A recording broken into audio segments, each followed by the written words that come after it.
House with Integrated Health Solutions, and today I want to talk a little bit about some of the common drivers of low back pain.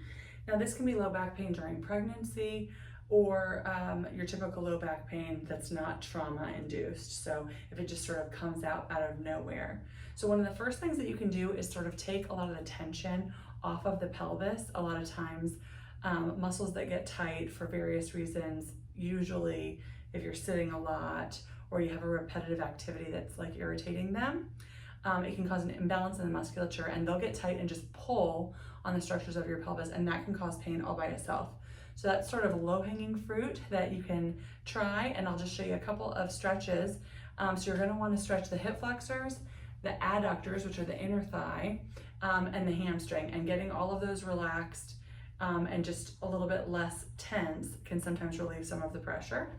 So a good stretch for the hip flexors, you can do a standing one where you have one foot in front of the other and you just sort of go into a lunge position, and you'll know you're doing it correctly if you feel a pull on the front. Sometimes it's pretty high, sometimes it's closer to the knee, depends where exactly you're tight.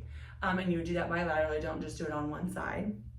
And then to stretch the inner thigh or the adductors, hip adductors, you're going to sort of plant your foot with your foot facing straight ahead of you and kind of lunge to the side. And again, you should feel it up the inside now, basically from your knee all the way to groin. And again, it can feel more tense at either end.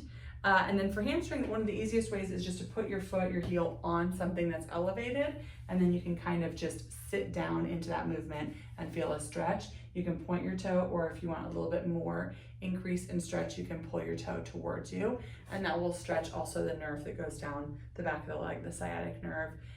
In case that's part of it, you can get a little bit of stretch in that as well. So these are all things that you can do at home easily and see if they affect your low back pain. If they do, it's very likely musculoskeletal in nature and something that chiropractic and rehabilitation can help. If you find this information helpful, please like and follow our channel for more tips.